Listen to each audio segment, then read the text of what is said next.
So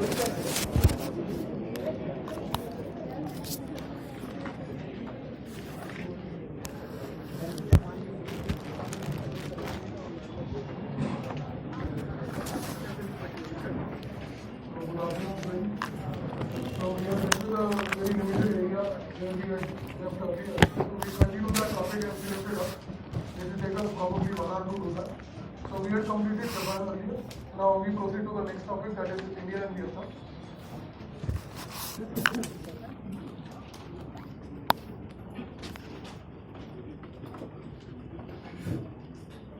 So there are questions that have been asked from India and Vietnam. Please write down the question. Question number 1.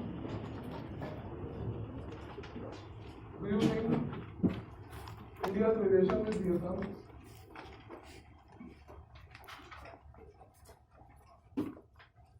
has transformed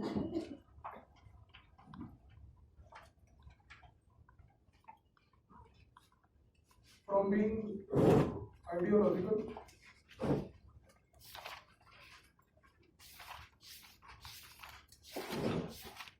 to commercial and strategic today?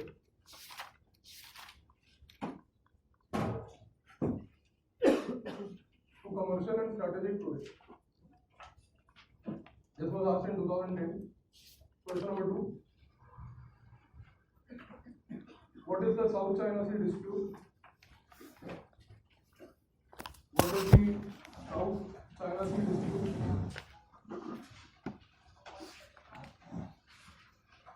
Discuss the stand of India.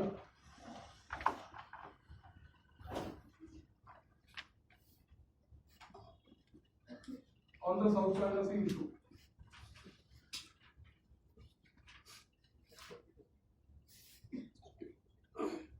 This was asked in 2016. So these are 2 questions. We will revisit them again after some time. So first let us have an overview. The overview will give you the answer to the first question. During the Cold War period, it is important to remember firstly that Vietnam was a colony of the French.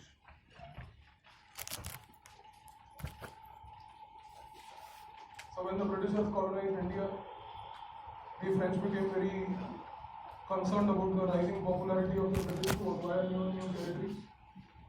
And when they saw that Britishers have acquired a big territory called India, to prevent the further expansion of the British, the French immediately colonized Vietnam. Vietnam had access to the waters. South China Sea is something which is adjacent to Vietnam. So Vietnam provided a lot of raw materials to the French people. They used those raw materials to undertake industrial revolution in France. So Vietnam became a colony of France. And basically it was in 1950s that Vietnam established a nationalist movement.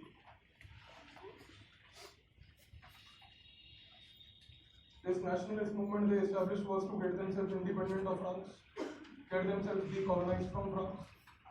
So when the Vietnamese established this nationalist movement in 1950s, the US perceived this nationalist movement basically as a communist movement.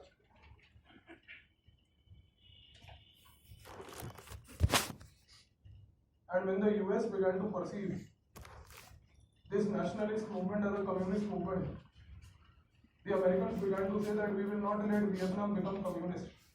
Surprisingly, where there was no communism but nationalism. But the Americans began to confuse nationalism with communism. And therefore, it is in this backdrop that in 1960s, the US basically attacked Vietnam. When they attacked Vietnam, there was a US-Vietnam War, which began in 1950s. So when the Americans attacked Vietnam, US-Vietnam War began. When this US-Vietnam War began, it began because America confused the growing nationalism in Vietnam with communism in Vietnam. This war, which began in 1950s, lasted almost till 1972. And it was in 1972 that the US-Vietnam War ended. It ended with an important agreement which is known as the Paris Accord. If you study about the US-Vietnam War in more detail as a part of your world history, you will understand that when the US-Vietnam War had happened, the Vietnamese had basically defeated the Americans very brutally, and the Americans were pleading for withdrawal, and they decided finally to withdraw in 1972 only. So it is very surprising that Vietnam happened to defeat US during the Cold War period in a war, and that too at a time especially when US was one of the sole superpowers in the world and was one of the most powerful countries in the world after the Russians. So Americans were brutally defeated. They pleaded for withdrawal. They finally withdrew in 1972. बताओ क्या इज्जत रहेगी तुम्हारी? Country जो है Vietnam से तुम पिट के आ गए. You know, if you for that matter happen to study the history of US, you will understand and observe this. A very peculiar feature about the US is that surprisingly they have never ever won a war in their life. And that is the truth. That whichever war they have fought, either they have lost or that war is inconclusive, has never been taken to a proper conclusion. And despite that, they have created this myth around the world of they being perceived as a superpower. At a time when you have no such capability to emerge as a superpower, where militarily you have been defeated by states even like Vietnam. So after this US-Vietnam War, when it got over, in the same year of 1972, India and Vietnam also signed a treaty of friendship. Through this treaty of friendship, India and Vietnam opened up a diplomatic relationship. And in the rest of the period of the Cold War, Vietnam remained a non-aligned country.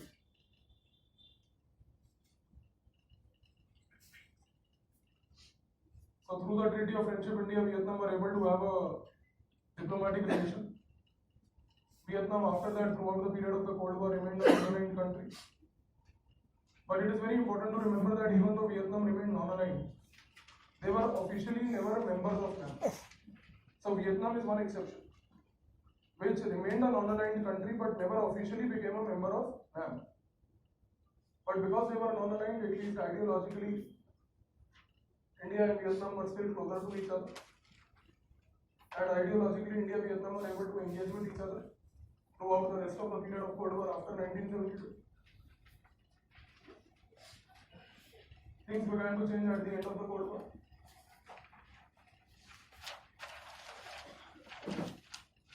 At the end of the Cold War, India became an open economy.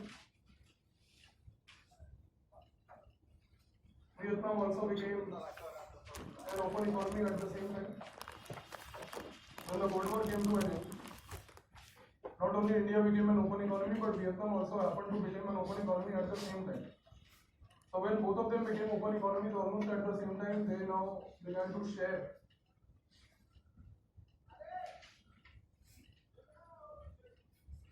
best practices of open economy with each other. They began to share best practices of open economy with each other. Sharing of the best practices at the open economic level became one of the first platforms that brought India and Vietnam closer at the economic level. We also know in 1993, India announced the Nookies policy. The Nookies policy now became the second factor which brought India and Vietnam economically closer to each other. And not only Nookies policy became the second factor, but we also know at the same time that in 2014, the Nookies policy was replaced with the Act East policy. So today, Act East policy we say is the third platform that at the economic level is bringing India and Vietnam closer to each other. So economically, India and Vietnam over a period of time since the end of the Cold War economically have improved their ties through sharing of best practices, Nookies policy, Act East policy. At the end of the Cold War, we also observe another thing, that today US is aggressively trying to improve their ties with Vietnam.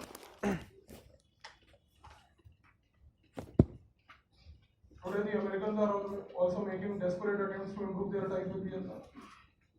and they are improving their ties with Vietnam because they say that we witness a phenomena called rising China.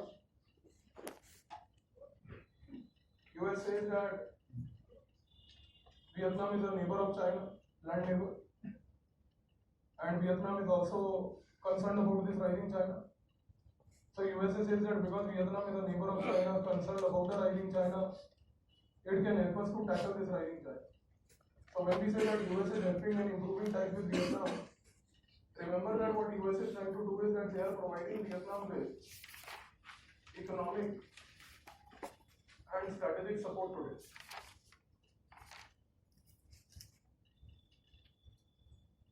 So Americans are basically trying to provide Vietnam with economic and strategic support.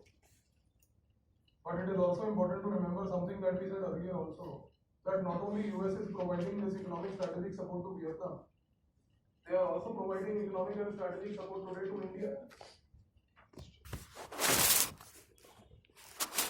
If US is providing economic and strategic support to Vietnam, and if US is providing economic and strategic support to India, that means that there is a common US factor in providing economic and strategic support to both India and Vietnam. We can also say that there is a common US factor between India and Vietnam where US is providing economic strategic support to both. Similarly, at the same time, we also know that in 2014 when we came out with the Act East policy, under the Act East policy, there is a component of security. Under security today, India wants to provide military training, and Vietnam is one such country which receives military training under the Act East policy from India. If Vietnam under the Act East policy today receives military training, then Act East policy also is one of the platforms for strategic cooperation between India and Vietnam. So Act East policy is also what? One of the strategic platforms.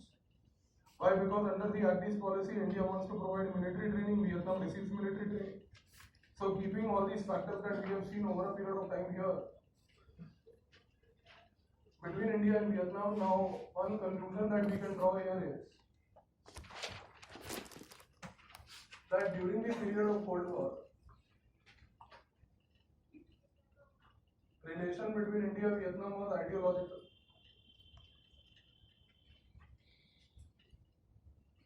At the end of the Cold War, it became economic.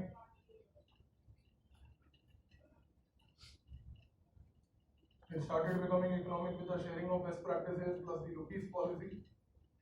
However, today, that is the Indo-Vietnam relations in the 21st century, if you observe, are commercial and strategic. They are commercial because of Act East policy. They are strategic again because of Act East policy and US factor, the common US factor. So therefore, one thing is clear: India's relation with Vietnam over a period of time has transformed during Cold War from being ideological to commercial and strategic in the 21st century today. So this is how over a period of time the relation has over a period of time got transformed. So please read the question number 1 once. The question number 1 precisely is this. Sometimes the questions can be asked even from the overview part here, so be careful. So if the relation is commercial and strategic today, so these are the two dimensions to look at. So please give the heading strategic diplomacy.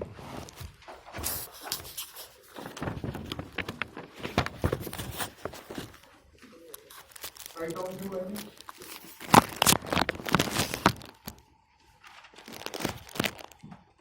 The strategic relations between India and Vietnam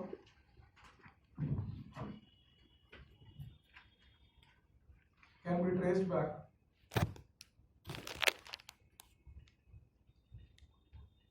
to 1995,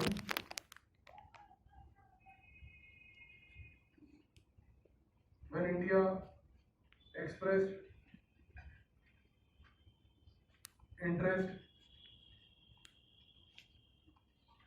to cooperate with Vietnam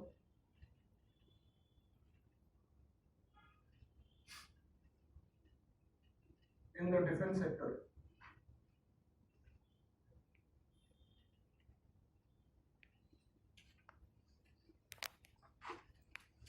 This led to the rise of India-Vietnam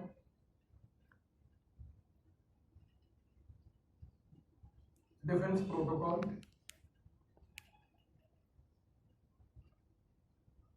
under which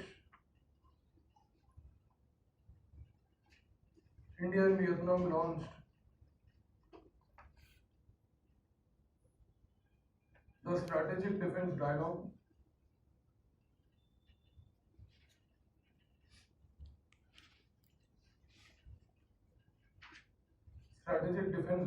where army chiefs of the two countries,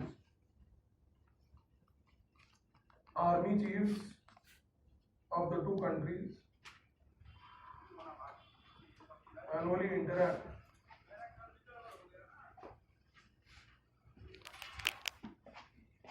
for army specific cooperation.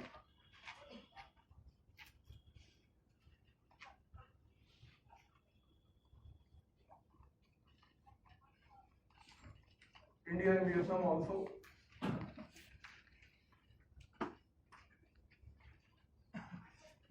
engage under the ASEAN Defense Minister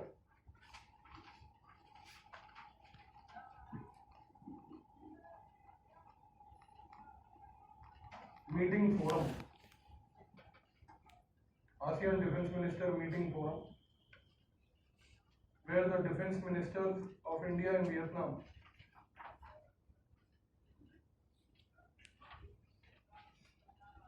establish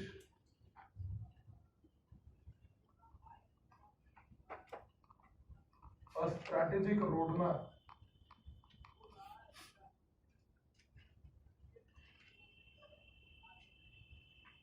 for cooperation in armed forces.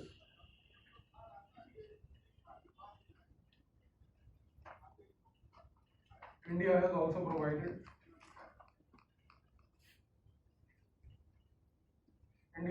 provided Vietnam with access to the maintenance facilities in India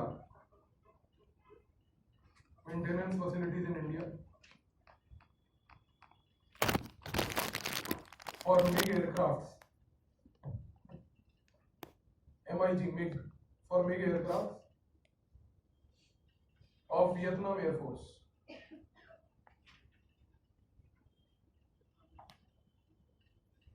In the recent times,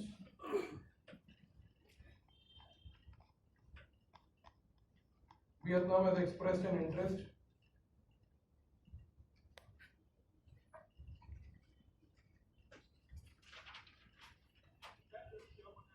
to procure BrahMos missile from India.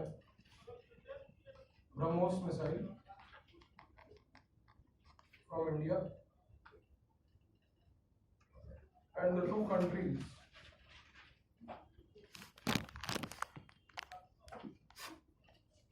are exploring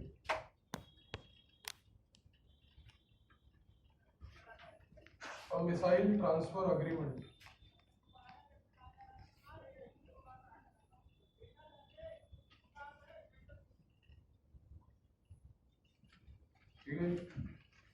After the strategic part, the next part is the commercial.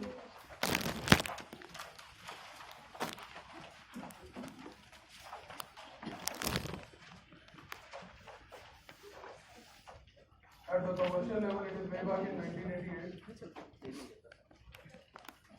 that India decided to explore oil in Vietnam. So way back in 1988, India made a decision to undertake oil exploration in Vietnam. Vietnam has a lot of oil, but they have no oil on the land. And when we say that Vietnam has no oil on the land, it means that they don't have any territorial oil. Whatever oil that Vietnam has as a country is basically in the waters adjacent to Vietnam. And all that oil that they have is basically in the South China Sea. So this means that what we are trying to say here, number one is that in 1988 when India decided to explore oil in Vietnam, it is way back in 1988 that we decided to explore oil in South China Sea. So our presence in South China Sea is not a new presence. It's almost 30 years old now. But in the present times, we do witness an issue happening in South China Sea. And that issue is one of the very crucial issues witnessing this particular part of the world. So let us now try to have a look at that, what that South China Sea issue is and how does it affect the countries here. First thing to remember are the parties to dispute. Parties means the countries which are involved in dispute. They include China, Vietnam, Brunei, Malaysia, Taiwan, Philippines.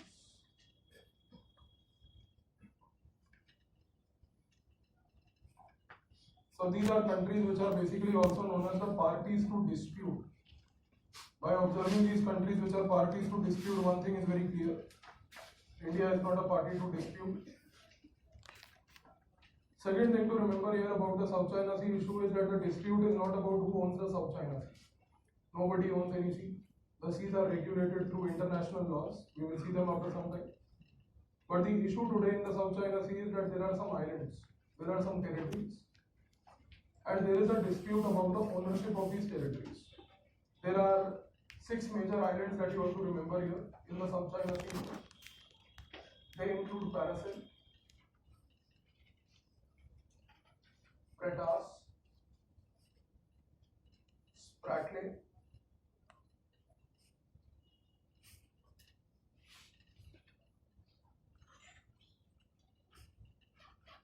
Scarborough Shoal,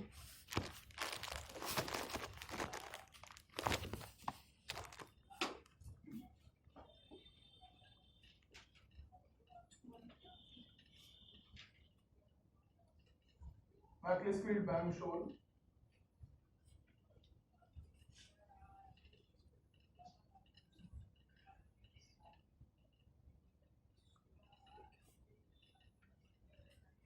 and St. Thomas Shoal. These are 6 major islands. In total, the islands which are there in the South China Sea which are under a dispute are 38 in number. You don't need to remember those 38 islands because out of those 38, these are the 6 major islands. The other are too small for any significant activity here. 2 things have to be kept in mind. First thing is that when we look at these countries which are parties to dispute, if you leave China aside, the rest of the countries here own some or the other of these islands. China does not own any of these islands here in the South China Sea. All these islands which are there in the South China Sea, specifically these 6 of them, are owned by some or the other of these countries. Which country individually owns which island, you don't need to go into that depth. That is for the political science optional people to study. In here, that is not done. All these countries which are parties to dispute except China own some or the other of these islands. China does not own any of the island here. And the problem today is that China tries to claim the ownership of all these islands here. China does not own any island, but tries to claim the ownership of all these islands. Therefore, one thing is very clear here, that the South China Sea issue number 1 is a maritime territorial dispute. And this maritime territorial dispute is basically something that can be traced back to 1949, when modern day China, or also known as officially the People's Republic of China, or the PRC, was born. In 1949, modern day China was born, which is called the PRC, or the People's Republic of China. After the People's Republic of China was born, China started issuing passports for their citizens. Every country issues passports for their citizens. And today, every country has the freedom to decide that what they will try to depict on the passport. So it's your freedom to decide. If you look at an Indian passport, then on the Indian passport, on every page, in the background is an Indian emblem. So we have the right to depict whatever we wish to depict. We depicted our emblem. But China, when they issued their passports, China created a Chinese map where they showed mainland China. That is the territory of China. But China, in those passports which they issued for their citizens, did not only show mainland China, but on that map on the passport they also showed the South China Sea here. Now this is something wrong which you cannot do, but they did. Because you cannot show a sea that belongs to you because sea does not belong to anybody. But China showed this sea called the South China Sea here also as a part of this map. And second important thing China did is that when they showed this South China Sea here, in the South China Sea here, they also showed those 6 islands that belong to other countries also as a part of China. So China also tried to show those 6 islands that belong to other countries also as a part of China which were there. And surprisingly, China showed these 6 islands belonging to others as a part of China by drawing a hypothetical line around these islands. So China created a hypothetical line around these islands. This hypothetical line was created by China on the map. Through that hypothetical line around those islands, China tried to show those islands, 6 islands belonging to other countries as a part of their territory. And they prepared a map like this and started issuing this map as a part of their passport on the background and started issuing these passports to their citizens. Chinese citizens started taking these passports, they began to travel to different countries, and it is for the first time in 1960 that the Southeast Asian countries observed this. It is for the first time in 1960s that the Southeast Asian countries observed that China has basically shown the islands that belong to them as a part of their territory. So in 1960s they asked China that China, why are you trying to show the islands that belong to us as a part of your territory? When they asked this to China, at that time China did not respond. China maintained what is their famous diplomatic silence. When China did not respond, Southeast Asian countries became very concerned about it. As their concern kept on increasing, it is in 1970s, Southeast Asian countries now again asked China, the second time. They asked China the second time now that China, why are you showing the islands that belong to us, as a part of your territory? And China this time also did not respond. When China again did not respond, now these Southeast Asian countries became very upset. And because of the no response coming from China now, they basically began to draw their own interpretations. And when they began to draw their own interpretation about what China was doing, the first interpretation of the Southeast Asian countries was that in 1970s they saw carefully what China has done here.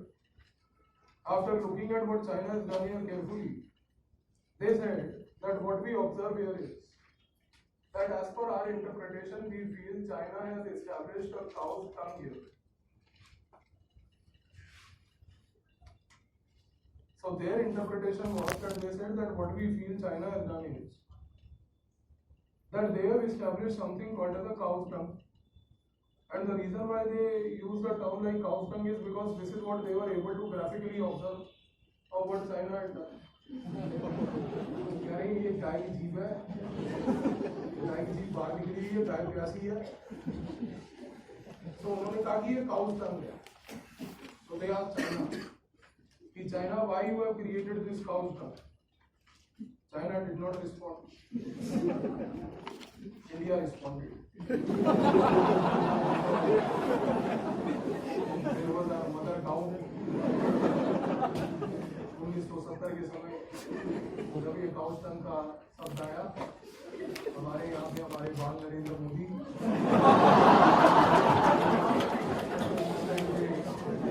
एक नवजात शिशु थे, नरेंद्र मोदी गए वहाँ जाके उन्होंने islands में नारियल रखा, नींबू रखे, ओम लिखा,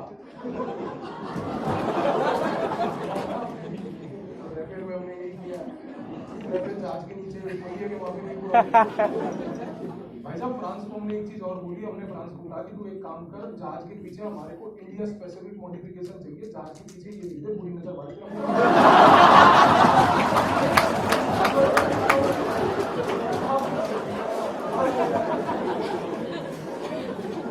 इससे बढ़िया तरीका पाकिस्तान को मैनेज करने का है ही।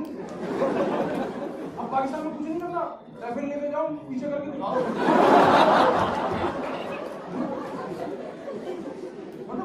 Brains in the government contemplating politics, and then they say it is a part of our culture. सब मानती है तो ऐसा कल्चर है, पर चलो कोई चाइना तो रिस्पॉन्ड कर नहीं रही। So now the Southeast Asian countries became more upset when China again did not respond to this. But the problem is they said that this is not an internationally accepted term called cow tongue. Southeast Asian countries said, if we have to tell somebody the problem we are witnessing, what do we tell others? What do we tell US? We have a cow's tongue here. US will tell us that if you have a cow's tongue there, you give me a beef burger. One thing became very clear. Southeast Asian countries said we need a more internationally accepted term. Something which is more internationally accepted, something which is more decent to speak. So Southeast Asian countries in the 1970s came up with the second interpretation.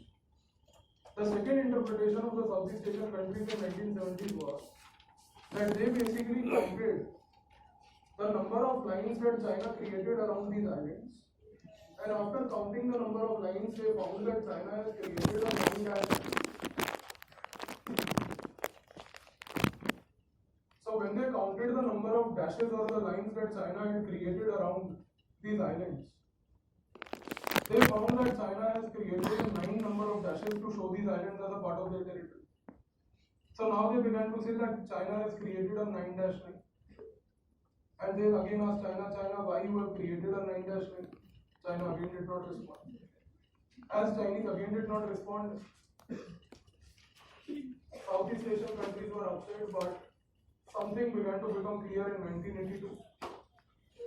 Because in 1982 a law came up called UN Clause, which is called UN Convention on the Law of Seas.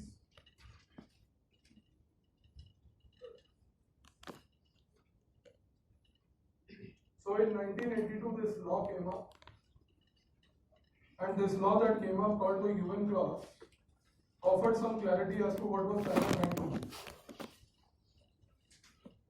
This law basically, if we look at it, it has given two important concepts.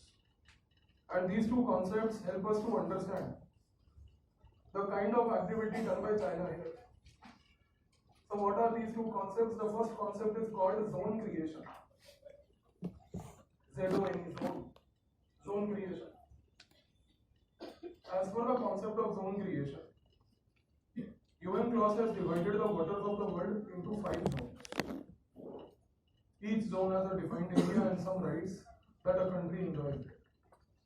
The 5 zones in which the UN Clause has divided the waters of the world are internal waters,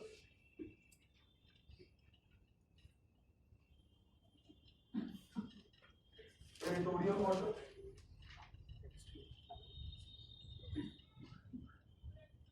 contiguous zone,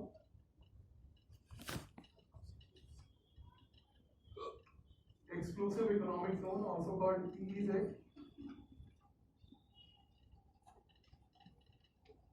and the high seas. So what the UN clause has done is that number one, they have divided the waters of the world into these 5 zones: internal waters, territorial waters, contiguous zone, exclusive economic zone, high seas. UN clause says number one that all waters which are within your country are called your internal waters. All water bodies which are within the country are known as internal waters. For example, lakes, rivers, ponds, streams, conglomeration of water outside Vadiram due to rainfall. They are internal waters. So UN clause says that these internal waters are waters which are within the country where a country enjoys full sovereignty. They are your waters, you are free to do whatever you wish to do here. The next 4 zones are in the sea. UN clause says that the territorial waters are waters from 0 to 12 nautical miles. Just like we use the term kilometers on the land, we use the term nautical mile in the sea. 0 to 12 nautical miles. UN clause says that every country will measure their coastline, and their coastline that they will measure will basically start from point 0, and the point 0 will be a point during the low tide when the waters have receded back. So during that low tide, when the waters have receded back, that point shall be marked as point 0. From there, a 12 nautical mile line in the sea shall be basically called your territorial water. The area of territorial water is an area of full sovereignty. Contiguous zone, 12 to 24 nautical miles. This again is an area of full sovereignty. Exclusive economic zone is a very big zone. It is from 24 to 200 nautical miles. And this area called the EEZ or the exclusive economic zone is an area where you enjoy 3 rights: right to explore oil, right to explore minerals, right to do fishing.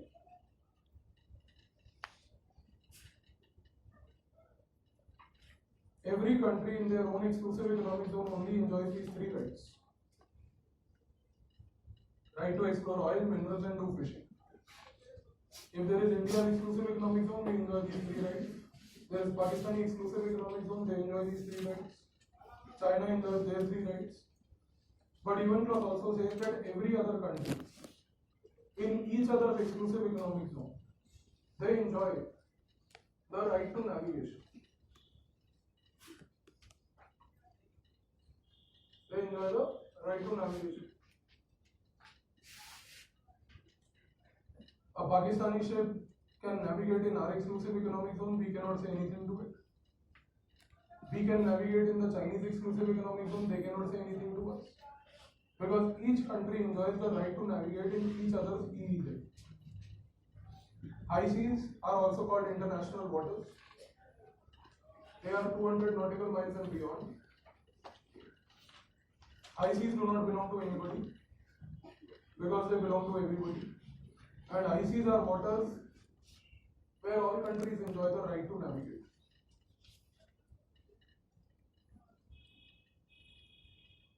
There are 2-3 things to be kept in mind before we go further. First thing is that UN clause says that the territorial waters and contiguous zone are areas of your full sovereignty. Zone 2 and Zone 3. UN clause says that a country in the Zone 2 and Zone 3 can do anything. Normally what we observe countries trying to do in their Zone 2 and 3 is they basically try to create artificial islands.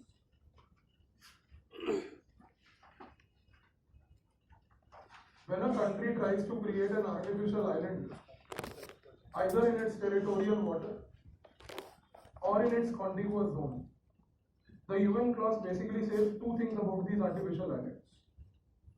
UN clause number 1 says that every country has a right to create artificial islands which are there and also use them for any purpose they want. You create an artificial island, you want to use that island for the purpose of intelligence gathering, you can do it. You create an artificial island and use it for military activity, you are free to do it. You create an artificial island, use it for commercial activity, fishing, tourism, whatever. It's your island, you have the freedom to decide the use of that island. But the second important point about the UN clause here is that it says that when a country creates an artificial island, it does not allow the country to extend their zone further. That means that you can create an artificial island, but your zone will not extend further from there. You cannot say that, I will create an artificial island 3 nautical miles away. And then from there, when that artificial island witnesses a low tide, I will start measuring my zone from there. So that means that your zone does not change. In fact, UN clause says that your zones are as they were measured in 1982, when the UN clause came up. Because when UN clause came up, every country measured their zones. So your zones remain as they were in 1982. Zones never increase or change. They are fixed. But second important thing again to remember here is that despite the fact that the territorial water and contiguous zone are both areas of 12 nautical miles and full sovereignty, then what is the need to create a contiguous zone separately? So UN clause says that the contiguous zone separately is required because contiguous zone is an area of your full sovereignty. The next area after the contiguous zone is what? Exclusive economic zone. In exclusive economic zone, you don't have full sovereignty because in your exclusive economic zone, you have sovereignty over 3 rights. That means that it is not wrong to say that in the exclusive economic zone, you enjoy limited sovereignty. The last area in the water where a country enjoys full sovereignty is your contiguous zone. After the contiguous zone is an area of your limited sovereignty, partial sovereignty. And therefore it is in this context that number one, the contiguous zone acts as a final border on the water. That is why contiguous zone is also known as the maritime boundary of the country. The maritime boundary of the country or the border on the water is how we define the contiguous zone. That is why if there is a foreign ship that comes in the contiguous zone, we have a right to stop that entry of the ship. But if there is a foreign ship in my exclusive economic zone, that has a right to navigate. Why, for example, if there is a ship, let's assume, right now 30 nautical miles away from the coast of India, then it is in which zone? Exclusive economic zone. It has the right to navigate there. Now assume that the same ship which is 30 nautical miles right now starts moving towards the coast of India, starts coming towards us. And let's say right now it is in 20 nautical miles away from the coast of India, then it is in which zone? The contiguous zone. The moment a ship enters my contiguous zone, I have the right to restrict its navigation. I also have the right to refusal, that I can refuse you entry if I require. That is why in the contiguous zone you will find the custom agencies of your country are deployed there. The custom agencies of your country, the immigration authorities in the water, are deployed in the contiguous zone. And the custom agencies and the immigration authorities, they carry out all the immigration related work. Just like we have immigration people at the airports, those immigration people at the airports are people from the intelligence bureau. We have the immigration people even at the borders who are in the contiguous zone. So one thing is very clear, that there is a separate need to create a contiguous zone because it acts as a final border on the water. But the other problem here is UN clause says that what if two countries and their zones overlap? Two countries and their zones can overlap. If they overlap, then what to do?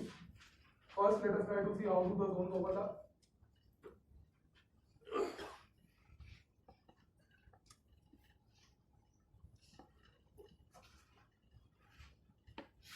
Let us take the example of China and Vietnam. Let's say this is China. Let's say this is Vietnam here. UN clause says firstly that every country has to create their exclusive economic zone. That is the first step. and the UN clause has given a procedure to establish the exclusive economic zone.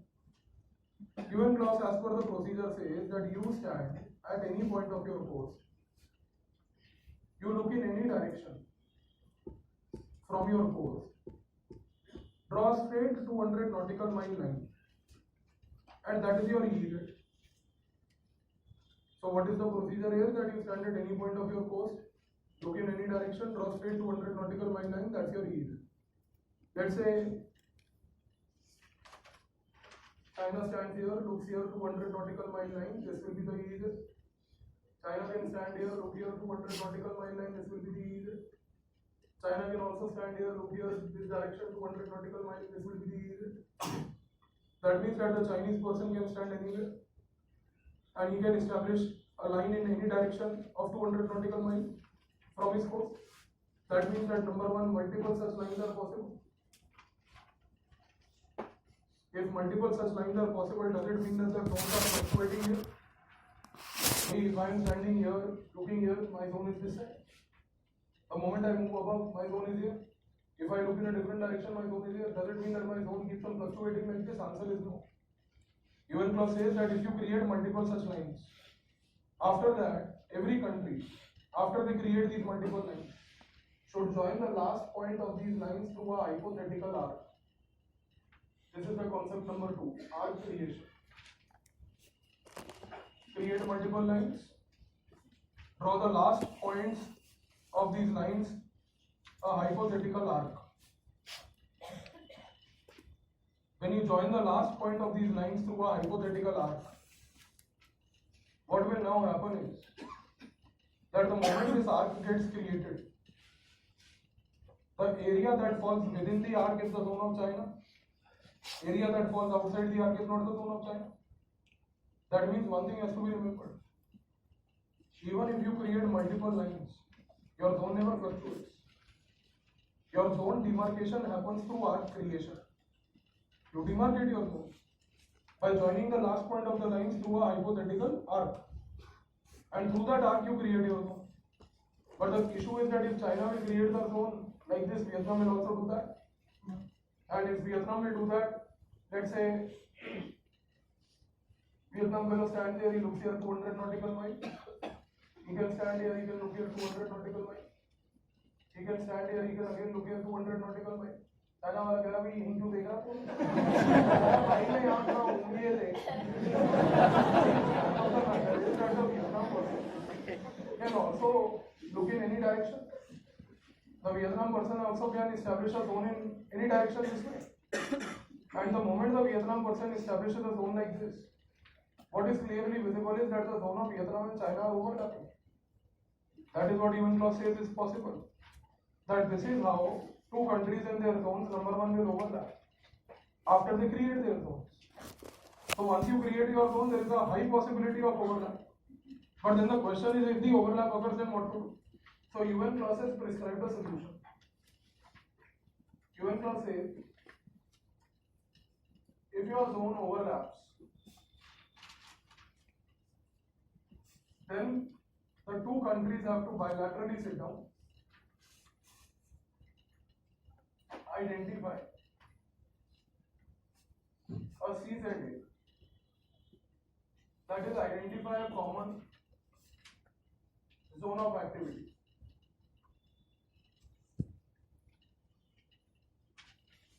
So UN clause says that if two countries and their zone overlap, then the two countries have to bilaterally identify, by mutually sitting down together, a common zone of activity, where in that common zone of activity they will identify the areas where they will do fishing, oil exploration, mineral exploration. So you bilaterally sit down, bilaterally identify the CZA. But UN clause also says another thing. It says that if two countries fail to establish the CZA bilaterally, if two countries fail to establish the CZA bilaterally, then UN clause says, number one, the aggrieved country cannot approach the United Nations. You cannot approach the UN if two countries fail to establish CZA. Approaching the UN means that you are trying to internationalize the issue. Internationalization of this issue is prohibited by the UN clause itself. Because UN clause says that the matter which has to be resolved bilaterally cannot be internationalized. So no country is officially allowed to raise this matter in the United Nations or a platform anytime. UN clause also says that if two countries fail to establish a CZA bilaterally, then the country also has no right to approach the International Court of Justice or the ICJ. The International Court of Justice or the ICJ is the official court of the United Nations. It was created in 1945. You cannot approach the ICJ also, because UN clause says that ICJ will have no power to admit an issue, as it will have no jurisdiction over bilateral matters under UN clause. That means that under UN clause the matters only have to be resolved bilaterally. And because they have to be only resolved bilaterally, this is the mischievous activity today done by China. That China, number one, does not establish a CZA bilaterally with those countries where its zones overlap. China today, number one, refuses to bilaterally establish the CZA. Not only China refuses to bilaterally establish the CZA, but China rather says that in this area where my zone happens to overlap with the other party, this entire zone belongs to me only.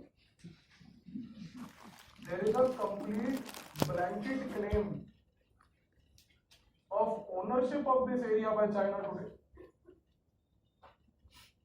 China undertakes a complete blanket claim of ownership in the area where its zone overlaps with the others. बदमाशी देखो इसकी भाई, एक तो आप zone establish नहीं कर रहे सीजेडे वाला, और उसके बाद आप कह रहे हो कि जहां जहां मेरा जोन ओवरलैप कर रहा है, जिसके साथ भी ओवरलैप कर रहा है वो जगह ही पूरी हमारी है. So there is a blanket claim of ownership in the area where Chinese zones overlap with the others. Problem increases further because somewhere here under the blanket claim also is the 9-dash line.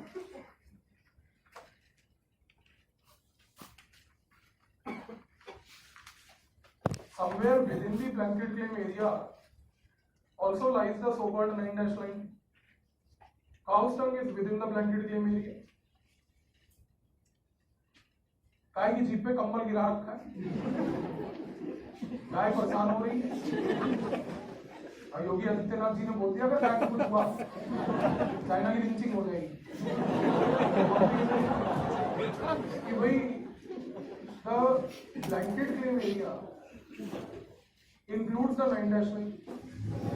Third problem that arises here today, that China is undertaking artificial island creation.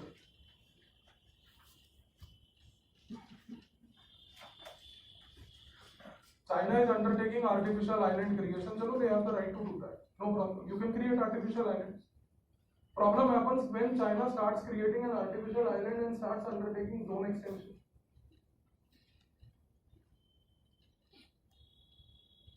China will create an artificial island, started extending their zones from there. They will create an artificial island, wait for the low tide to come, start measuring their zone from there. Every year China will issue a new map, and in that new map they will show their zones are further extended from here to there. This is very surprising at a time when zone extension is not permitted today. But China is trying to create artificial islands. If you try to have a look at the sea floor of South China Sea, the sea floor of South China Sea also is slightly swelled. It's like this. It's slightly uneven and swelled. That is why it is not wrong to say that South China Sea is relatively a shallow sea. चलो मतलब ये नहीं कि लड़का पैदल चला जाए उसमें, चलो का मतलब ये समझ रही थी कि भाई 10-10 किलोमीटर तक पानी में लड़के घूम रहे हैं। South China sea relatively is quite shallow. That means that artificial island creation normally occurs in an easy manner.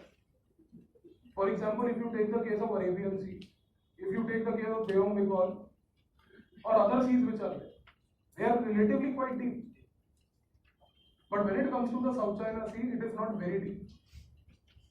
If you contrast the Arabian Sea, artificial island creation in the Arabian Sea today can happen maximum up to 3 or 4 nautical miles, which is the same distance in case of South China Sea happens up to 6 to 7 nautical miles. So China has this habit that they have started creating these artificial islands, and today they are extending their zones from there. That is why all these activities today done by China, 9-9, blanket claim, zone extension, are all illegal activities by China in the South China Sea. And these illegal activities that they are trying to do here also happen to affect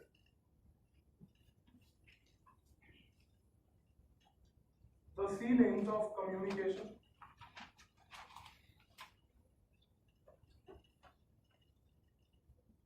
and as they happen to affect the sea lanes of communication, the countries are affected today.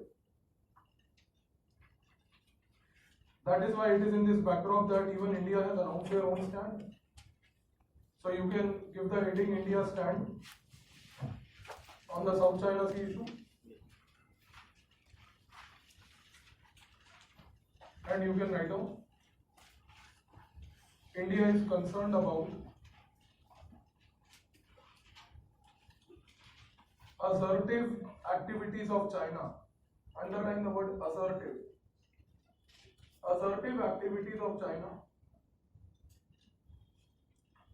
in the South China Sea because they affect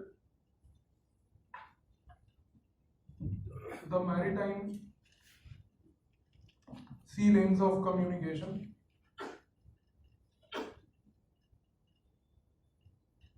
maritime sea lanes of communication. India believes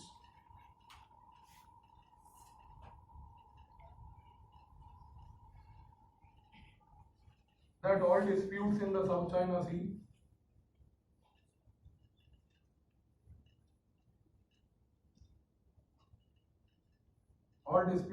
in the South China Sea should be resolved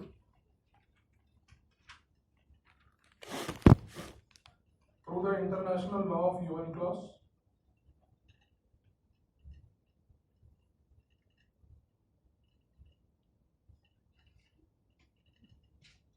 India also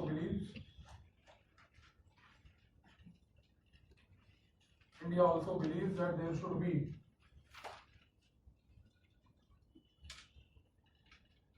freedom of navigation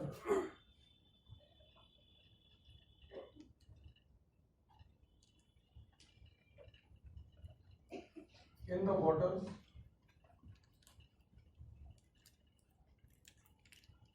and all countries should uphold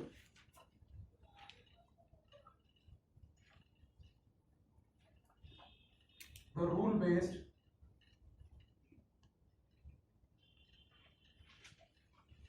international order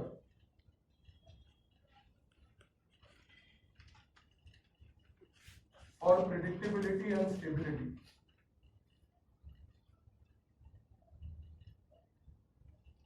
For predictability and stability.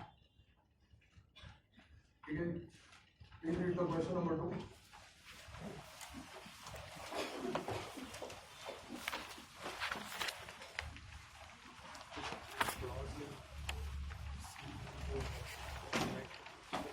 So please check out that handout that you got again.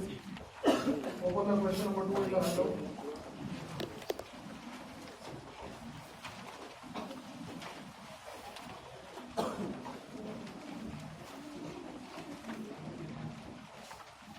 The question number 2 basically has two statements here. The first statement is that what was the factors that led to the rise of non-alignment. Second statement is that what are the contemporary significance of non-alignment today. So while you try to write this answer, be very careful about one thing, that in the introduction you have to give a summary or essence of both the points and both the statements of the question. That will be the learning part for you to design. In the body, not only firstly you have to chronologically explain that how the factors which were there responsible led to the rise of non-alignment as well.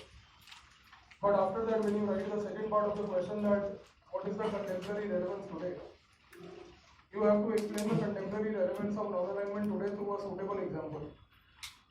There are multiple examples available. Many of them are contemporary, happening in the current even today. Be very careful to select an appropriate example that you will write.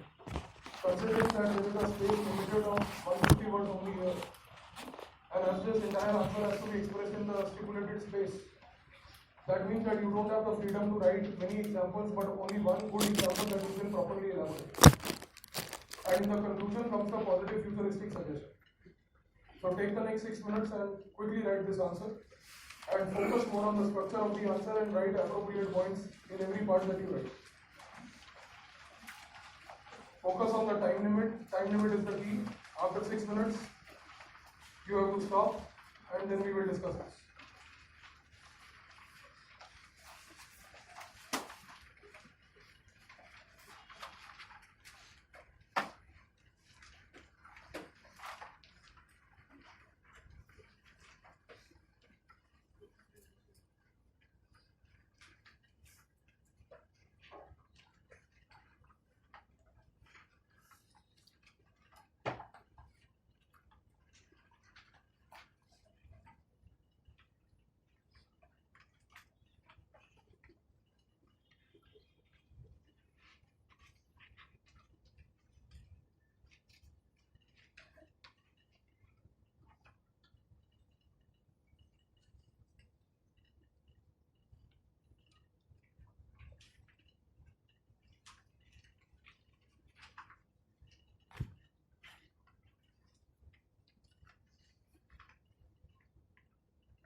So please stop writing. How many of you were able to complete? Quite a lot of you good. How many of you were only at the body? Majority of you again. And any of you only at the introduction? So 1 or 2 of you, no problem. This is the past year UPSC question 2017. It came because in 2016 we had an NAM summit. 2019 we had another one. The question in 2020 is highly possible on this area again. And as far as this question is concerned, as many of you were able to complete the answer, that's a good thing. Time limit is the key, as I told you, sir. Everything boils down to finishing the answer on time. Because if you play with unlimited time, you end up as a loser there. So it's good that many of you were able to reach that final conclusion. Those who were not, try to further improve your speed next time in a little bit more manner. More recollection and faster expression is the key here. So as far as the introduction of this answer is concerned, it's not very difficult. The factors that led to the rise of the non-alignment were the Cold War. And during the bipolar world, the decolonized states perceived the bipolarity as a threat to their independence, which compelled them to go for non-alignment. So first and foremost thing has to be this, that the bipolar world or the Cold War happened, in which the decolonized states, their independence got affected if they accepted the bipolarity, which convinced them to go for non-alignment. So by stating something like this in this idea, you are able to communicate the essence of the first part.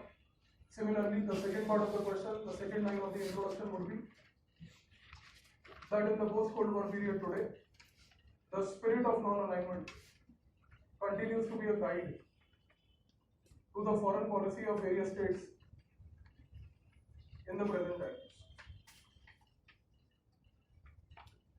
What is that spirit? You will elaborate that in the body. And which is that state? That state will be India as an example, where through that example of India, you will further justify. So how many of you were able to write both in the introduction? Good. A lot of you are able to understand that. How many of you wrote only one out of the two? So again, please be careful about this. That unless or until you do not summarize the entire answer in the introduction, your introduction will remain incomplete. Therefore, the best strategy from next time onwards is that when you write an answer, first write the body, then write the introduction. Because next time onwards, when you write the body first, you'll be able to recollect all the points in the body. Then going back from the body to the introduction will help you to at least summarize the essence very carefully. So try this, probably next time it should work for you. As far as the body part of this answer is concerned, it's not very difficult. Your chronological order will be that the World War II ended. The world became a bipolar world. In the bipolar world, the newly decolonized states refused to accept bipolarity. And they refused to accept bipolarity because they believed accepting so would be a threat to basically their sovereignty. And because that accepting of bipolarity would be a threat to their sovereignty, these states decided to remain non-aligned. And as they decided to remain non-aligned, with the growing popularity of these states, by 1961 it manifested as a movement called NAM. So with these basic keywords around, you have to design the entire structure of the first part of the answer. Maybe it should take you 2 to 3 lines to express this. And once you express this in 2 to 3 lines, you very effectively address in a very simple language and yet conclusive, comprehensive language the first part of the question. The second part of the question, that what is the contemporary significance today, is again not very difficult to answer, because the contemporary significance, you will say that in the post-Cold War times, essence or spirit of NAM or non-alignment continues to be a guiding factor for foreign policies of various states, including India. For instance, India's policy towards Russia. For instance, India's policy towards Pakistan. For instance, India's policy towards China. These are 3 contemporary examples. You are free to use either of them, provided you know what these examples are and how to fit them there. Because today, if India has taken a decision of buying the Triumph 400 missile from Russia, even at a time when US has expressed their displeasure, India has always said that I reserve the independence and autonomy to decide that if a country like Russia is serving my national interest through S-400, then I will go for it. That reflects very clearly the spirit of non-alignment applicable in our policy towards Russia. Or for that matter, today if India says that I will not talk to a state like Pakistan, which somehow is sponsoring terrorism and is an activity against my national interest, then I reserve the independence and autonomy to decide if I will talk to Pakistan or not. That means one thing is very clear, that the government's policy that talks and terror will not go together is nothing but something that very carefully and categorically reflects the essence of non-alignment even in practice today. And for that matter of China, we have discussed it earlier in the previous class about the Pivot to Asia program. That the way India looks at Pivot to Asia vis-a-vis the way others look at Pivot to Asia is very different. That's why even though others may try to engage under Pivot to Asia to counter China, India does not engage under Pivot to Asia to counter China. We engage under Pivot to Asia to enhance our capacity. And that is why, because of that, we engage with US and we engage with China. And to justify it further, we will give the example of the recent informal summit also. You see, sir, there is a lot of content which is required to write the answers. Unless or until you do not have good quality content and you do not have conceptual clarity about the thought that you are going to express, trust me, sir, you are not going to be ever in a position to write an answer of good quality of what UPSC wants. And this strategy that most of you adopt of looking at an article online, offline every day and then just trying to write stupidly about an answer related to that, you will realize about the importance of what nonsensical stuff you are doing on the day you give your prelims itself. So one thing is that please strive for complete conceptual clarity and depth of what you are trying to write. These are all contemporary things. I am not saying anything new. But if you have followed the last 2 to 3 months of newspapers, you will understand what I say. And you have to use them in the exam. And similarly, when it comes to the conclusion part, you have to give a positive futuristic suggestion. Where NAM can be relevant in the future is number one, climate change. That NAM countries can today evolve a consensus and try to have a common position on climate change. Same way they can apply the same principle with respect to WTO today. And if you have knowledge about justifying it, you can also say NAM can be acting as a very important platform to check the rising unilateralism in the world. And when you say NAM can check the rising unilateralism, there are various examples at that time. The recent aggression of Saudi Arabia for that matter in Yemen, or the recent aggression of Turkey in the case of the Kurdish people, or the American aggression in the case of Afghanistan and Iraq 2001-2003, Russian aggression in case of Crimea and Ukraine 2014-17, Russian aggression in Syria 2018-19. These are all examples that you have to use if you know them. Similarly, you are also free to say that NAM can be an important platform to establish a common agenda on the concept of human security. Human security is one of the themes untouched by any international grouping. So probably NAM can be one of the leaders. Again, sir, you are free to use whatever you wish to, but provided you have fodder, you have the points. Points come with deep reading. Shallow reading means no points. So please read the question number 5.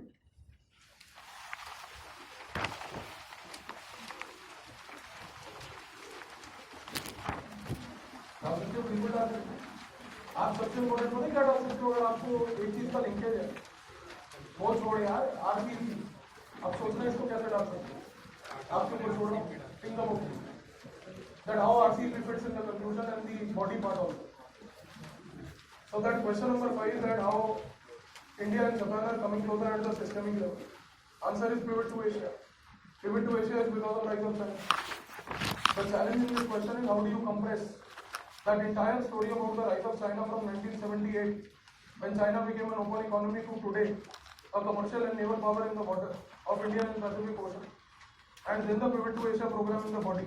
That will be the problem. Because for this kind of a question, the fodder is so much, compression is the. So make sure that you prepare this question well. This is the question we shall be writing in the next class when we meet. So the topic of Yadram also comes to an end, and we'll continue from here in the next class with the next topic now, which will be the topic of escalation, which will be common for everyone. So whatever part was left, we have completed.